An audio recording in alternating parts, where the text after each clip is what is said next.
dangerous opponent you will ever face doesn't stand in front of you. He watches you hesitate. He feeds on your doubt. He grows stronger every time you delay. It's a silent war where hesitation is blood, comfort is surrender, and excuses are treaties signed against yourself. This video is not about violence. It's about dominance over people, fear, hesitation, illusion, and weakness. In 1453, Constantinople still stands. For centuries, it has resisted every empire that touched its walls. Triple-layered strongholds, massive stone defenses, iron chains stretched across the sea, sealing the harbor shut. Inside the city, Emperor Constantine XI believes in three things. The walls cannot break, the harbor cannot be entered, and betrayal is impossible. Outside the city, a young sultan watches, Muhammad II, the conqueror. He knows something history has already proven. Force alone will not take Constantinople. Armies have tried. They failed. So he waits. And while everyone watches the walls, something else slips through. During the siege, a man enters the city. No armor, no weapon, no name worth remembering. A Greek merchant, a cart of goods, a familiar face among soldiers and guards. He doesn't ask questions. He listens. He sells wine to tired men, food to bored sentries. He smiles. He disappears into alleys, and every careless word is stored. He learns where the walls have aged, where stones have weakened, where repairs were delayed. He learns the chains in the harbor still hold, but only if attacked directly. And most importantly, he learns about a man named Demetrios, a guard drowning in debt, a man loyal only until gold speaks louder. No one suspects the merchant, because no one expects danger to wear a harmless face. The information reaches the Ottoman camp, and everything changes. One night, the impossible happens. Ships appear inside Constantinople, where chains were meant to protect, where no ship should ever be. By morning, the Byzantine defenders wake up to a nightmare. The Ottoman fleet is inside the Golden Horn, behind the chains. The harbor defenses are useless, not broken, bypassed. At the same time, cannons turn toward a single section of wall, not randomly, precisely. For the first time in centuries, the city trembles. Constantinople feels fear. In a dark inn, gold changes hands. Demetrios doesn't argue, he doesn't hesitate. One small gate, one quiet opening, one moment of weakness. Then suddenly, Ottoman forces pour inside the city. Church bells ring too late. Screams replace prayers. The siege that was meant to last months ends in hours. Constantinople falls. And the merchant? Gone. No body, no name, no trace, only consequences. This is the mask strategy, the most dangerous form of deception. You don't fight attention, you redirect it. In work, in negotiations, in relationships. Reveal less, move quietly. Let others underestimate you, because when people think they see everything, they stop looking, and that's when everything changes. So you must understand these rules first. 1. Force them to over-explain. Hidden opponents rely on hidden doubt.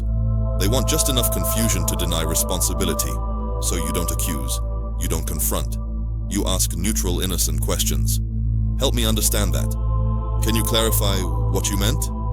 Walk me through how this benefits everyone. The manipulator now faces a problem. To maintain control, they must speak more. And the more they speak, the more inconsistencies appear. The more motives leak, the more the mask slips. Truth doesn't need defense. Manipulation collapses under explanation. 2. Shift the arena. Without warning, manipulators dominate familiar environments. Private conversations, informal settings, controlled narratives. So you change the arena. You move discussions into written form. You bring neutral observers. You summarize conversations publicly and calmly, not aggressively, not emotionally, just factually. This removes their leverage. They can no longer rewrite reality. They can no longer twist words. The opponent is not defeated by attack, but by loss of control. When manipulation cannot operate in shadow, it dies in light. 3. Remove the reward. Quietly. Manipulators continue because it works. They gain attention. They gain influence. They gain reactions. So you don't attack the manipulator. You remove the reward. You stop validating. You stop confiding. You stop responding to bait.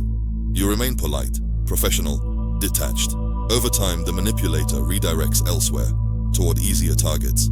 Control fades not with conflict, but with disinterest. Most people lose long before the fight begins, not because they are weaker, but because they are visible. They announce their intentions. They explain their plans. They react emotionally. They rush to prove themselves. And every time you react, you give your opponent information. People don't defend against what they don't perceive as a threat. When you argue too much, you reveal insecurity. When you explain too much, you reveal intention. When you react too fast, you reveal weakness. Silence, on the other hand, creates distortion. The human brain hates uncertainty. When it cannot read you, it fills the gaps with assumptions. And assumptions are always wrong. That is where leverage is born. But how actually opponents are defeated? You do not overpower opponents. You outlast their attention. Most people fight on the surface. Words, ego, appearances, dominance displays. But real control happens deeper, at the level of expectations, habits, emotional triggers. If someone knows how you react when pressured, they control you. If someone knows what provokes your anger, they own you. If someone knows what you fear losing, they can move you anywhere.